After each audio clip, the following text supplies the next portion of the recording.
الحمد لله نحمده ونستعينه ونستغفره ونؤمن به ونتوكل عليه ونعوذ بالله من شرور أنفسنا ومن سيئات أعمالنا من يهده الله فلا مضل له ومن يضلله فلا هادي له وأشهد أن لا إله إلا الله وحده لا شريك له وأشهد أن محمدًا عبده ورسوله أما بعد فإن خير الحديث كتاب الله وخير الهدي هدي محمد صلى الله عليه وسلم وشر الأمور محدثاتها وكل محدثة بدعة وكل بدعة ضلالة وكل ضلالة في النار.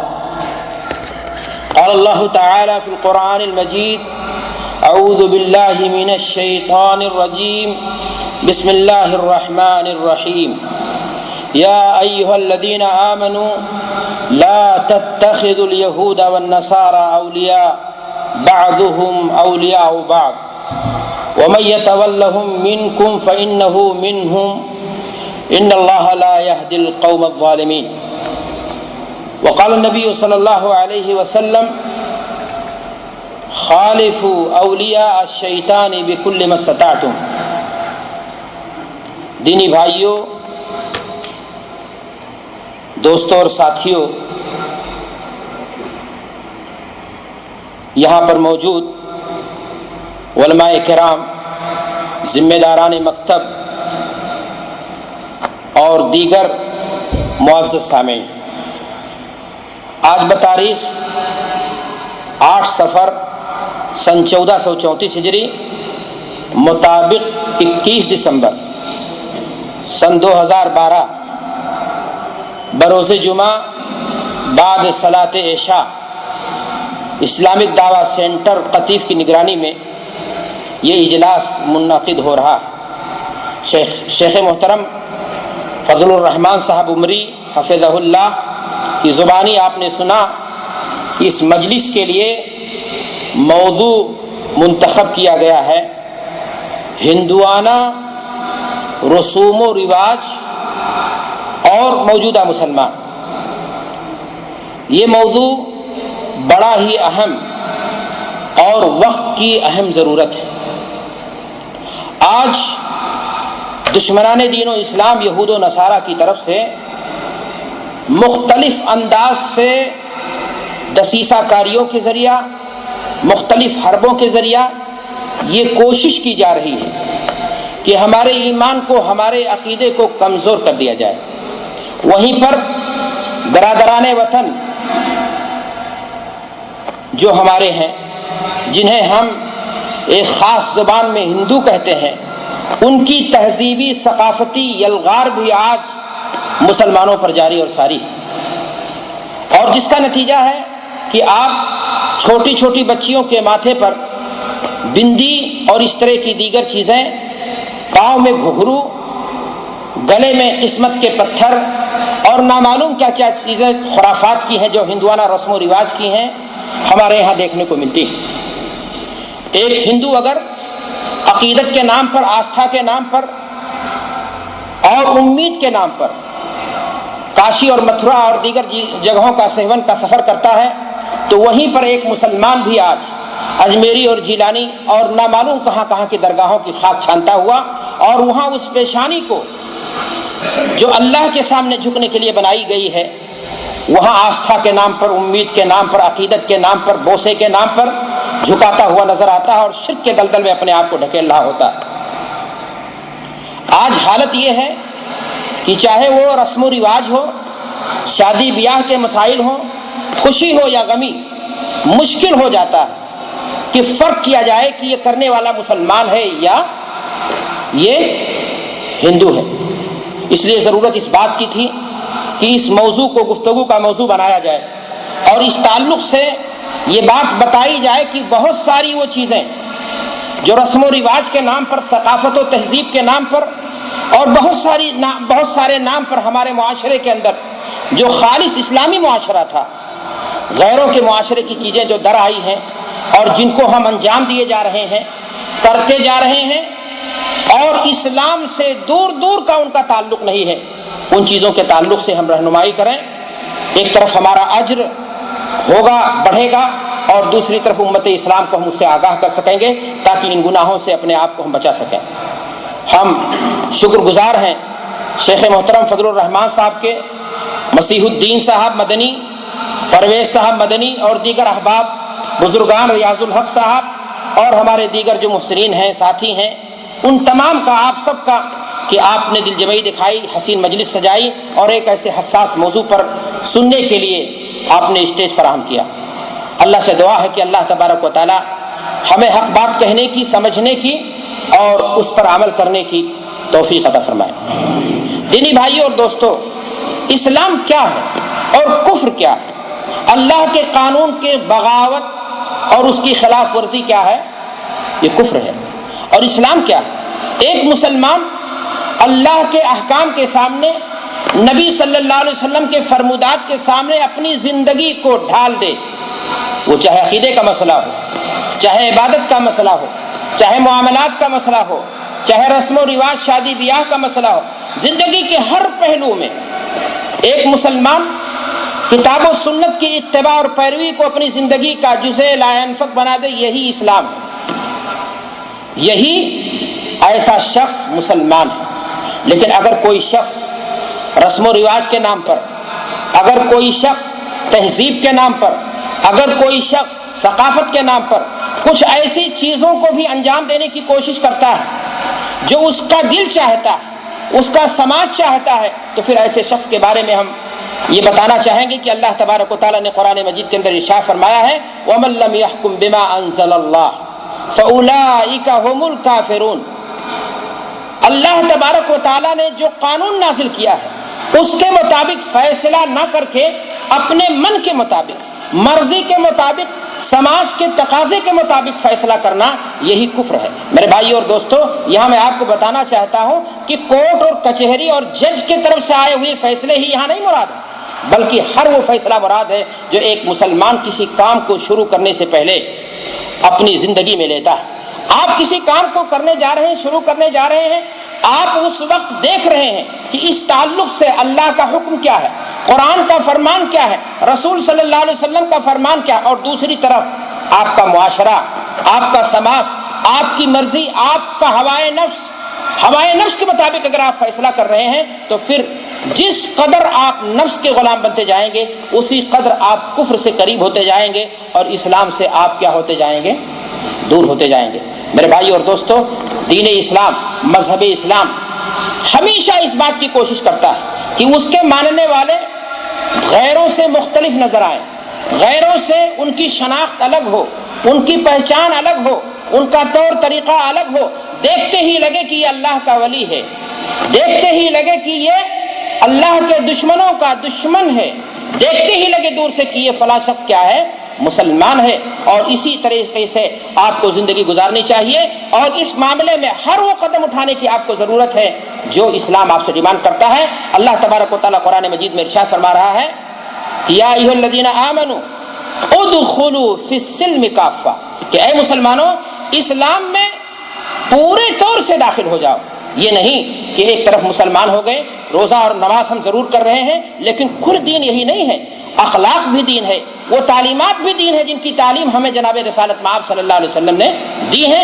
زندگی کے تمام پہلو پر، زندگی کے تمام مرحلوں پر آپ کی یہی کوشش ہونی چاہیے، آپ کی یہی فکر ہونی چاہیے کہ وہ قدم اٹھنے والا، چاہے بچے کی ولادت کے موقع پر، چاہے بچے کی شادی کے موقع پر، چاہے کسی کی رخصتی کے موقع پر، چاہے کسی نوکری کے پانے کے موقع پر، آپ کا اٹھنے والا وہ قدم، چاہے خوشی کے انداز سے یا غمی کے انداز سے، وہ کتاب و سنت کا کیا ہو؟ آئینہ دار ہو۔ اور اگر اس سے آپ نے ہٹنے کی کوشش کی، آپ نے اپنی مرضی چلائی، تو پھر آپ جان لیجئے کہ پھر آپ اسلام سے اسی قدر کیا ہوتے جا رہے ہیں؟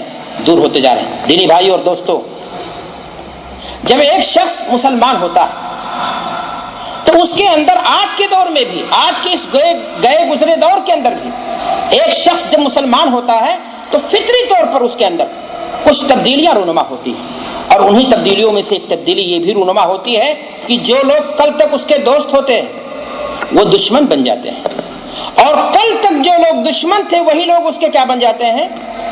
دوست بن جاتے ہیں۔ جن عقائد اور نظریات کو وہ اپنے لیے نجات کا ذریعہ سمجھتا تھا، جنت پانے کا ذریعہ سمجھتا تھا، مکتی اور کلیان اور سورگ کا راستہ کہتا تھا، انہی عقائد و نظریات سے اس کو نفرت، انہی عقائد و نظریات سے اس کو گھن پیدا ہو جاتی ہے۔ اور جن عقائد و نظریات کو اس نے قبول کیا ہے، جن عقائد و نظریات کو اس نے تسلیم کیا ہے، ان کے لیے، ان کے دفاع کے لیے وہ جان کی بازی لگانے کے لیے، اپنے مال کو قربان کرنے کے لیے کیا ہو جاتا ہے؟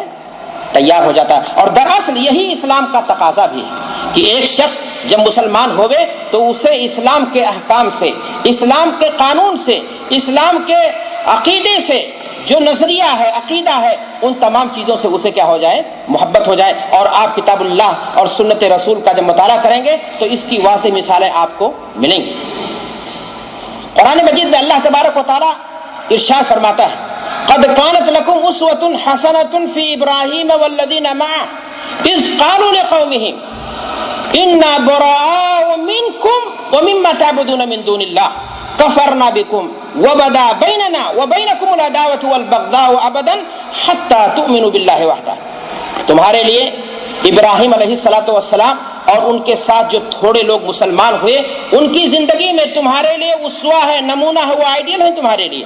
جب وہ ایمان لائے تو انہوں نے ایمان لاتے ہی اپنی قوم کے سامنے کیا چیز رکھا؟ قوم کے لوگوں نے انہیں کمپرومائز کرنے کی کوشش کی۔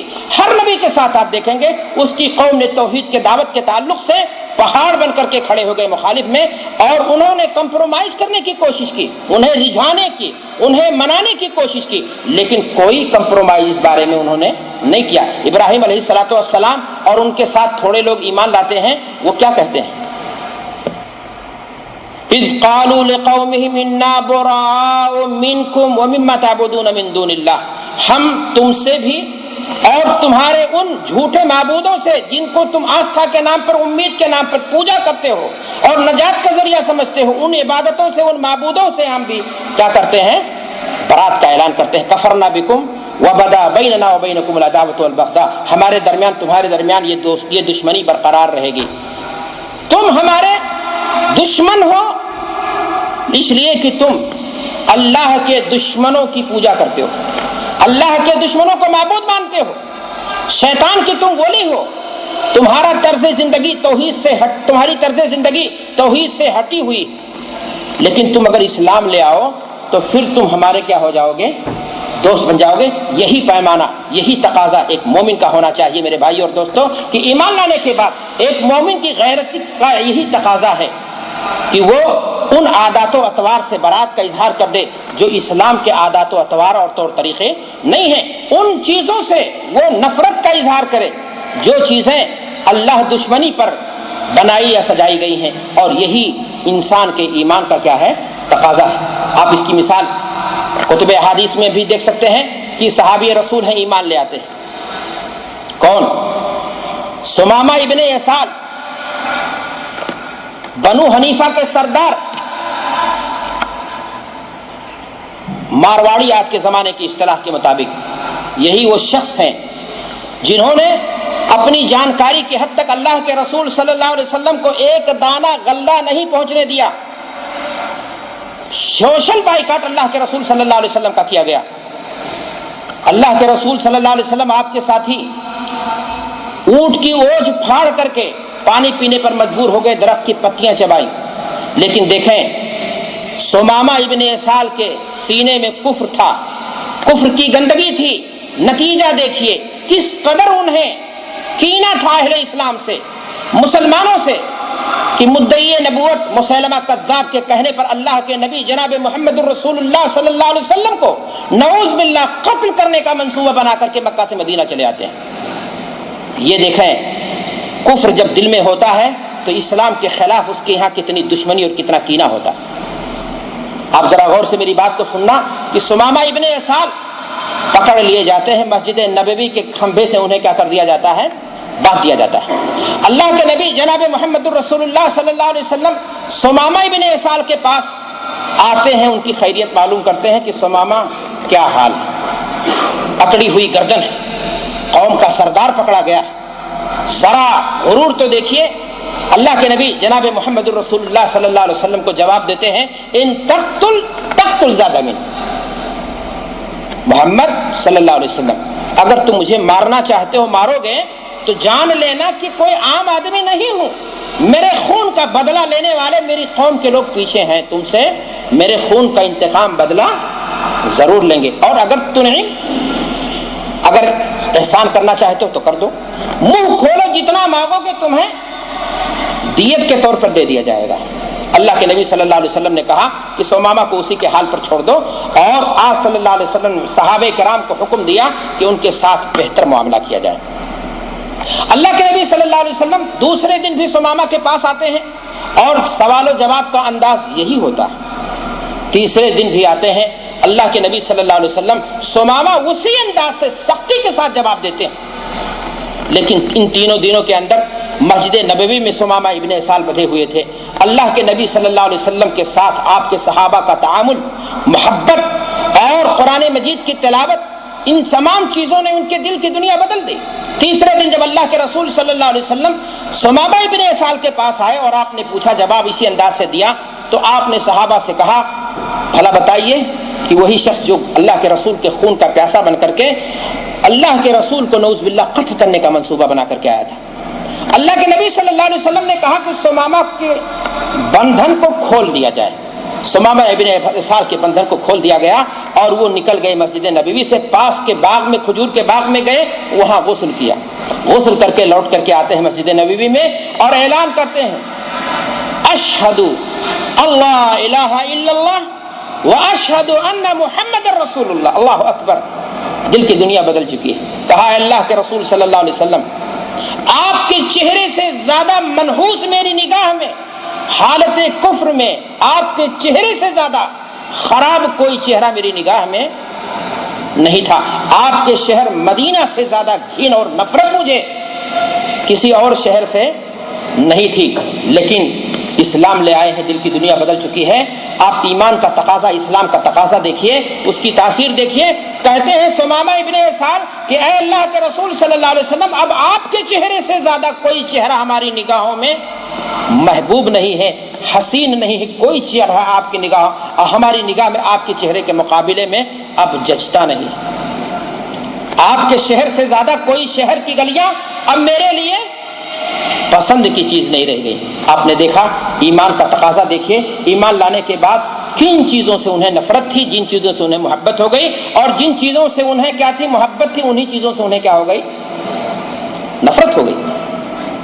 ہندا کا نام آپ نے سنا ہوگا، بہادر خاتون تھی، اسلام لانے سے پہلے بھی ان کا معاملہ اسی انداز کا تھا۔ بدر کے میدان میں ان کے شوہر کو حضرت حمزہ نے، اللہ کے رسول صلی اللہ علیہ وسلم کے چچا نے شہید کر دیا۔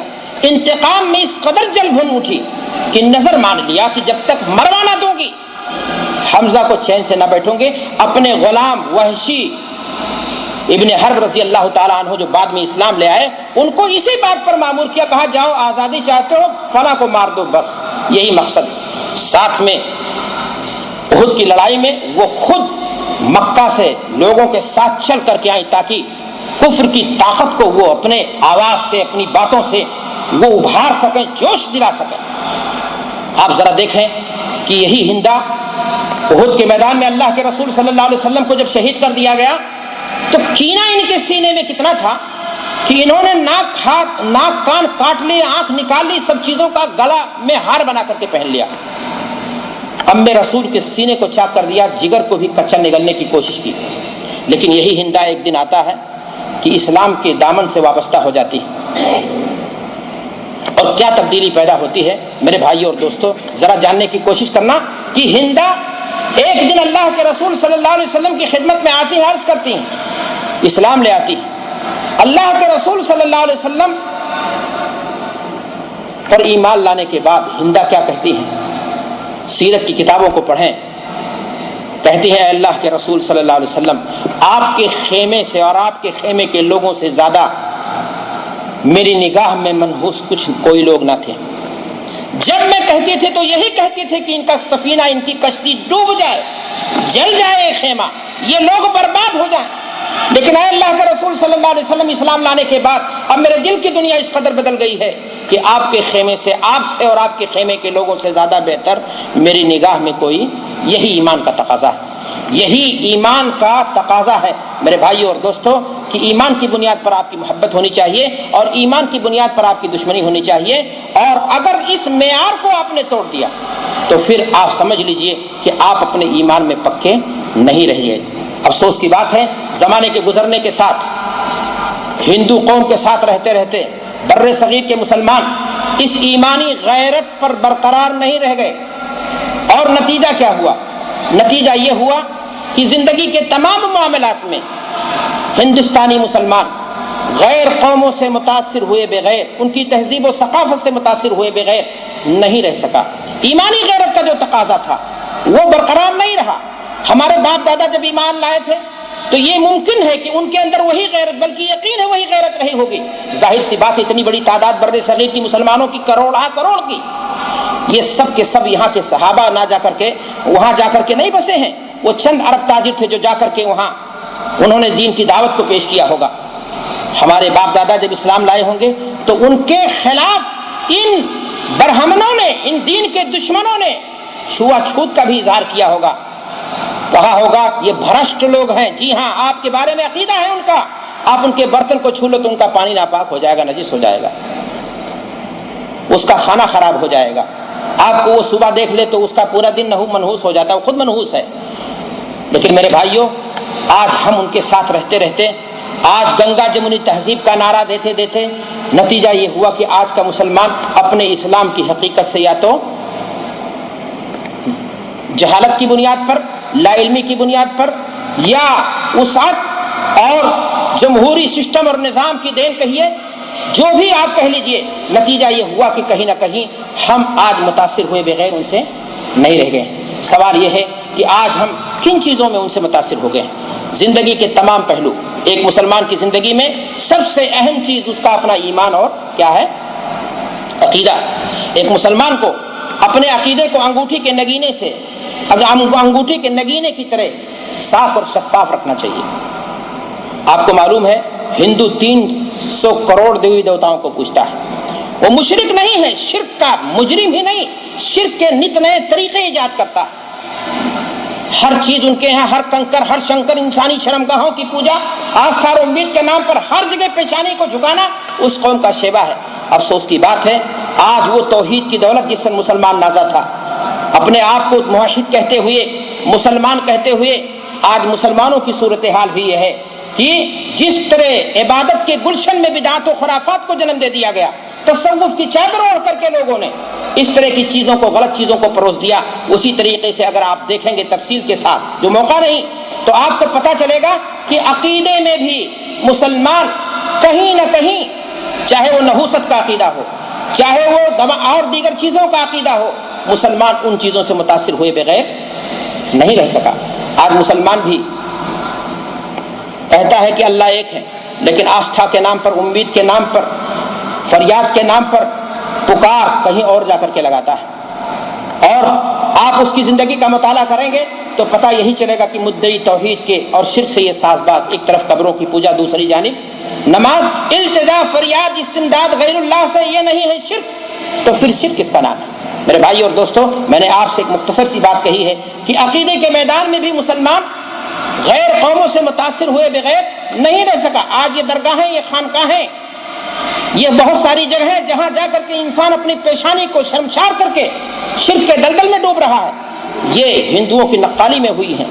آج دیو کٹیا اور آستھانے اور اس طرح کی جگہیں جہاں جا کر کے یہ گیان اور دھیان کے نام پر ہندو بہت ساری حرکتیں کرتے تھے، مسلمانوں کے لیے یہ کام مسجدوں میں ممکن نہیں تھے، اس لیے اس کے مقابلے میں انہوں نے آستھان اور اسی طرح درگاہ اور نامعلوم کیا کیا چیزیں کیا کر لی، ایجاد کر لی. میرے بھائی اور دوستوں، عقیدے کی بحث بڑی لمبی ہے، میں یہیں پر گفتگو کو مختصر کرتے ہوئے آگے بڑھنا چاہتا ہوں. عبادت کے تعلق سے آئیے. عبادت میں سب سے اہم چیز کیا ہے؟ نماز. آپ کو معلوم ہے اللہ کے نبی جناب محمد الرسول اللہ صلی اللہ علیہ وسلم کی ہر ممکنہ یہ کوشش تھی. آپ نے فرمایا خالفوا اولیاء الشیطان بکل ما استطعتم، اللہ کے دشمنوں کو، شیطان کے ولیوں کی مخالفت ہر ممکن ہونی چاہیے. اللہ کے رسول صلی اللہ علیہ وسلم فرما رہے ہیں ہدینا مخالف لہدیہ، ہمارا طریقہ غیروں کے طریقے سے کیا ہے، چاہے وہ یہودی ہو، چاہے وہ عیسائی ہو، چاہے وہ ہندو ہو، چاہے وہ سکھ ہو، جو مسلمان نہیں، اس کے طریقے سے ہمارا طریقہ کیا ہے؟ مختلف ہے۔ آپ دیکھیں عبادت جیسی چیزوں میں جو عبادتیں غیر قوموں کے ہاں پائی جاتی تھیں، اللہ کے نبی جناب محمد رسول اللہ صلی اللہ علیہ وسلم کی ہمیشہ یہ کوشش ہوتی تھی کہ مسلمان کی عبادت، مسلمان کی نماز، مسلمان کا روزہ، مسلمان کا حج غیر قوموں سے مختلف ہو جائے۔ میں نے بات آپ کے سامنے رکھی نماز کے تعلق سے۔ آپ جانتے ہیں نماز کسی نہ کسی صورت میں تمام قوموں کے اندر موجود تھی۔ ان الصلاۃ کانت علی المؤمنین کتابا موقوتا، جتنے بھی آسمانی مذاہب دنیا کے اندر آئے ان میں نماز کہیں نہ کہیں کسی نہ کسی شکل میں کیا تھی؟ اسلام نے نماز کو صحیح شکل میں لایا، جو ان کے یہاں خرابیاں تھیں اس کو صحیح صورت دی۔ اللہ کے نبی جناب محمد رسول اللہ صلی اللہ علیہ وسلم نے جہاں نماز پر ابھارا، لوگوں کو نماز کی تاکید کی، اور نماز کے چھوڑنے پر جہاں وعید سنائی، وہیں پر اللہ کے رسول صلی اللہ علیہ وسلم نے یہ تعلیم دی کہ صلو کما رأیتمونی اصلی، ساتھیو نماز ایسے پڑھو جس طرح مجھے پڑھتے ہوئے کیا کر رہے ہو، دیکھ رہے ہو۔ لیکن آج کا مسلمان نماز میں خشوع مطلوب ہے، خضوع مطلوب ہے، لیکن آپ بناوٹی خضوع کریں، آپ کے دل میں اللہ کا خوف نہ ہو، آپ اپنی آنکھوں کو بند کر لیں، آپ اپنی سانس کو روک لیں، یہ سارے طریقے اسلام میں ثابت نہیں ہیں۔ اللہ کے نبی جناب محمد رسول اللہ صلی اللہ علیہ وسلم کی نماز کا یہ طریقہ نہیں تھا۔ اللہ کے نبی صلی اللہ علیہ وسلم حالت نماز اپنی آنکھ کھولے رکھتے تھے۔ حدیث موجود ہے، علماء یہاں بیٹھے ہیں، کہ حالت صلاۃ اللہ کے رسول صلی اللہ علیہ وسلم نے انگور کا خوشہ دیکھا جنت کا، اور آپ صلی اللہ علیہ وسلم نے اس کو پکڑنے کی کوشش کی۔ حالت صلاۃ اللہ کے رسول صلی اللہ علیہ وسلم پر وحی آئی، آپ کے نالین میں، آپ کے جوتے میں گندگی لگی تھی۔ اللہ کے رسول صلی اللہ علیہ وسلم نے جوتا نکالا تو تمام صحابہ نے پیچھے کیا کر لیا؟ جوتا نکال لیا، قبلہ تحویل ہو گیا حالت صلاۃ، اور تمام صحابہ پیچھے اللہ کے رسول صلی اللہ علیہ وسلم کے انہوں نے کیا نام ہے نئے قبلے کی طرف اپنا کیا کر لیا؟ رخ کر لیا۔ یہ ساری باتیں بتا رہی ہیں کہ اللہ کے رسول صلی اللہ علیہ وسلم نماز کی حالت میں اپنی آنکھوں کو کیا کر رکھتے تھے؟ کھول کے رکھتے تھے۔ لیکن میرے بھائی اور دوستو، تصوف کے راستے سے یہ تعلیم دی گئی کہ گیان اور دھیان جس طرح ہندوؤں میں کیا جاتا ہے، تم بھی اپنے شیخ کا تصور کرو، حالت نماز اس طرح کی کیفیتیں بٹھانے کی کوشش کرو۔ آج تو اسلام اور مسلمانوں کا جھنڈا اٹھانے والی کتنی جماعتیں ہیں جو سینہ بسینہ علم سینہ بسینہ آنکھوں سے آنکھوں میں گھور کر کے علم کو ڈال دیتے ہیں، منتقل کر دیتے ہیں۔ میں نے آپ سے کہا کہ ایسی قباحتیں مسجدوں میں چل نہیں سکتی تھیں، ایسی حرکتیں مسجدوں میں چل نہیں سکتی تھیں، اس لیے اس کے لیے کیا بنا لیا گیا؟ کٹیا بنا لی گئی، اور اس کے لیے درگاہیں خانقاہیں بنا لی گئیں، اور وہاں مراقبے کے نام پر، تصور کے نام پر، اور وہاں گیان کے نام پر اور مراقبے کے نام پر یہ ان ساری حرکتوں کو کیا کیا گیا؟ جنم دیا گیا۔ جی ہاں، وحدت الوجود کا عقیدہ کہ ہر چیز میں خدا ہے، ہر چیز خدا ہے، جس طرح ہندوؤں کے ہاں ہر چیز خدا ہے، انسانی شرمگاہ بھی خدا ہے، اس کی بھی پوجا کی جائے۔ مسلمانوں میں عقیدہ تصوف کے راستے سے گھسانے کی کوشش کی گئی۔ مسلمانوں میں یہ عقیدہ بھی دیا گیا کہ جس طرح ہندو مالا جپتا ہے، اسی طرح مسلمان ان کے یہاں رام رام یا ہرے رام ہرے کرشنا یا اس طرح سے خاص الفاظ جو مفرد الفاظ ہیں اس کی رٹ لگاتے ہیں۔ مسلمانوں میں یہ چیز چل نہیں سکتی تھی، اس ناطے انہوں نے بھی کہا کہ اللہ کا نام لکھ لو اور گیان بٹھاؤ، اس کو غور سے دیکھو، اس کو اپنے دل میں ڈالنے کی کوشش کرو۔ میں آپ کو بتانا چاہتا ہوں، ہندوؤں میں ایک عبادت ہے جس کو 3 اوقات میں وہ ادا کرتے ہیں اپنے انداز سے، اس کا ایک نام ہے، لیکن وہ اپنے 3 دیوی دیوتاؤں کا تصور کرتے ہیں، کسی کا تصور دماغ سے، کسی کا تصور دل سے، اور کسی کا تصور کہیں سے ناف سے کرتے ہیں۔ مسلمانوں میں تصوف کے نام پر وحدت الوجود کا جو عقیدہ دینے والی جماعت ہے، اسی نے یہ کہا کہ لا الہ کو کیسے پڑھا جائے گا؟ لا جب پڑھیے تو اس کا تصور دماغ سے کیجئے، الہ جب پڑھیے تو اس کا تصور فلاں جگہ سے کیجئے، اور جب اللہ کا ذکر آئے تو دل میں کیا کریے؟ ضربیں لگائیے، اس کی کیا کریے؟ ضربہ لگائے۔ میرے بھائی اور دوستو، یہ طریقہ اللہ کے رسول صلی اللہ علیہ وسلم کا نہیں تھا، یہ طریقہ اللہ کے رسول صلی اللہ علیہ وسلم کے صحابہ سے ثابت نہیں ہے، اور اگر کوئی شخص اس طرح کی چیزیں دین میں گھسانے کی کوشش کرتا ہے تو وہ دین نہیں ہے، بلکہ کہیں نہ کہیں وہ ہندوؤں سے متاثر ہے، اور ان کے عقائد اور نظریات سے متاثر ہے، ان کی عبادات سے متاثر ہے، وہ دین کا حصہ یہ نہیں ہو سکتا۔ میرے بھائی اور دوستو، اسلام میں اہم ترین عبادت نماز کے بعد روزہ ہے۔ آپ کو معلوم ہے اللہ کے رسول صلی اللہ علیہ وسلم نے فرمایا، قرآن مجید کی آیت ہے، کتب علیکم الصیام کما کتب علی الذین من قبلکم لعلکم تتقون۔ پہلی امتوں پر بھی روزہ فرض تھا، لیکن اللہ کے رسول نے فرمایا یہودیوں کی مخالفت کرو، دین اسی میں غالب رہے گا۔ وہ لوگ افطاری کرنے میں کیا کرتے تھے؟ تاخیر کرتے تھے، تم جلدی کرو. سحری کھانے میں وہ لوگ کیا کرتے تھے؟ ہاں جلدی کرتے تھے، تم کیا کرو اس کو، ان کی مخالفت کی جائے، لیٹ کی جائے. آج مسلمان ہندوؤں کا روزہ رکھتا ہے، بھوک تو برداشت کر لیا لیکن آنکھ کا روزہ نہیں رکھ سکا. دن بھر بیٹھ کر کے ٹیلی ویژن دیکھتا ہے، سیریل دیکھتا ہے، وہ خرافات، وہ کہانیاں دیکھتا ہے، وہ فلمیں دیکھتا ہے. جو روزے کا جو تقاضا ہے، تقویٰ جو اس کے سینے میں پیدا ہونا چاہیے، جس کی بنیاد پر خشوع پیدا ہو جائے، آنکھ بند کر کے خشوع پیدا کرنے کی کوشش کر رہا ہے نماز میں، لیکن نماز سے پہلے بیٹھ کر کے وہ گندی تصویریں دیکھتا ہے. اور جب نماز کے اندر آتا ہے تو وہ ساری چیزیں مسلسلات کے حساب سے اس کے سامنے چلنے لگتی ہیں. میرے بھائیوں اور دوستوں، خشوع پیدا ہوتا ہے دل کے خوف سے. ان تعبد اللہ کأنک تراہ. جب آپ کے دل میں اللہ کا خوف ہو جائے گا، یہ احساس ہو جائے گا کہ اللہ آپ کو دیکھ رہا ہے، اور کم سے کم اگر آپ یہ نہ تصور کریں کہ آپ اللہ کو دیکھ رہے ہیں، تو اللہ تو بہرحال آپ کو کیا کر رہا ہے؟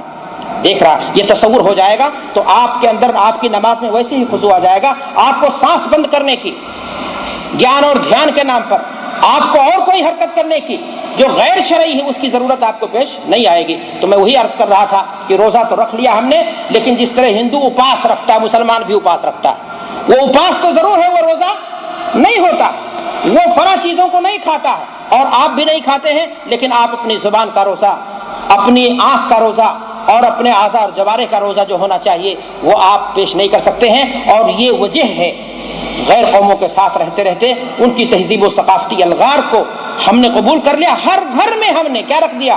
اللہ کے نبی صلی اللہ علیہ وسلم نے فرمایا تھا کہ گانا بجانا یہ کیا ہے؟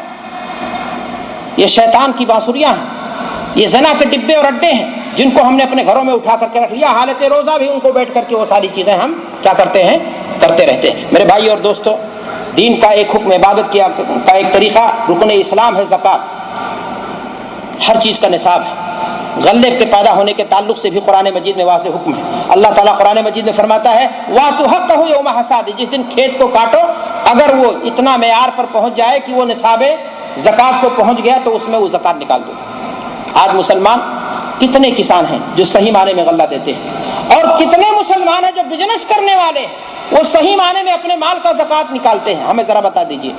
لیکن نہیں، بسنت کا تہوار گزر نہ جائے، حکومتی سرپرستی میں بڑے بڑے ملکوں، اسلامی ملکوں میں منایا جاتا ہے، جہاں کا وزیر اعظم اور صدر جمہوریہ بھی بیٹھ کر کے ان میلوں میں شریک ہو کر کے ناچتا ہے، اور تباہی اور بربادی اور قباحت کے وہ سارے کام کرتا ہے جو غیر اسلامی ہیں اور غیر اخلاقی ہیں. میرے بھائی اور دوستو، یہ بسنت کا میلہ کیا ہے؟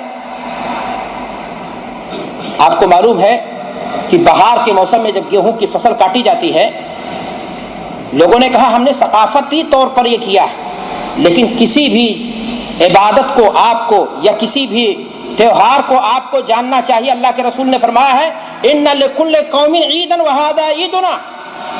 قومی تہوار یہ عبادت کا حصہ ہوا کرتا ہے. کسی بھی قوم کے ہاں اگر کوئی چیز قومی تہوار کے طور پر ہے تو وہ عبادت کا حصہ ہے. اس کو قبول کرنا یا اس پر مبارکباد دینا یا اس میں کسی طرح کی شرکت کرنا، ایک طرح سے آپ کے ایمانی غیرت اور تقاضے کی وہ چیز کیا ہے؟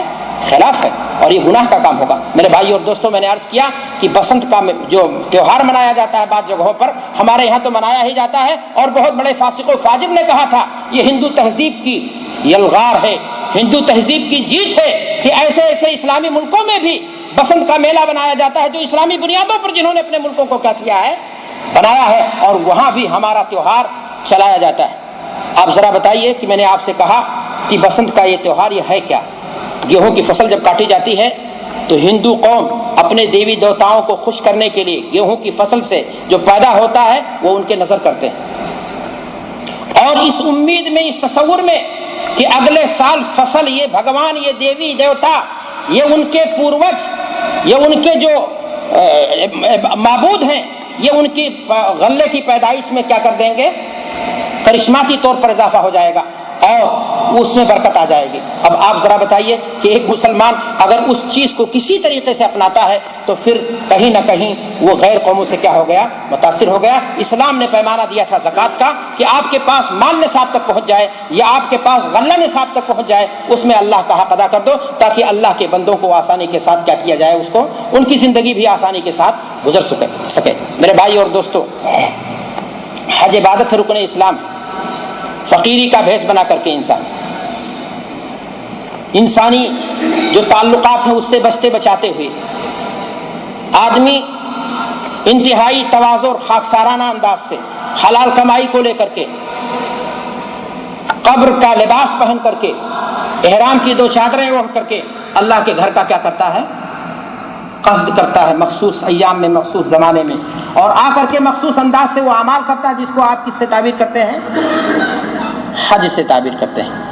آپ بتائیں کہ اللہ کے گھر کے علاوہ بھی کوئی گھر دنیا میں ہے جہاں کا قصد کیا جائے اسی خاکساری کے ساتھ، اسی فقیری کے ساتھ، جانور کو اپنے ساتھ لے کر کے وہاں جا کر کے آپ ذبح کریں اور وہاں کے پتھروں کو جا کر کے آپ چومیں، یا وہاں کے دروازوں کو آپ جنتی دروازہ تصور کریں، یا وہاں پر حاضری کو اپنے گناہوں کی بخشش کا سبب سمجھیں، وہاں پر جا کر کے آپ وہی طواف، وہی ساری عبادتیں کریں جو اللہ کے گھر کا کیا جاتا ہے، بلکہ یہ تک کہیں کیا صرف طواف، کیا صرف حج خانہ کعبہ ہی جانے سے ہوتا ہے؟ فلاں جگہ بھی 3 مرتبہ اگر پہنچ جائیں تو تب بھی حج آپ کا کیا ہو جائے گا؟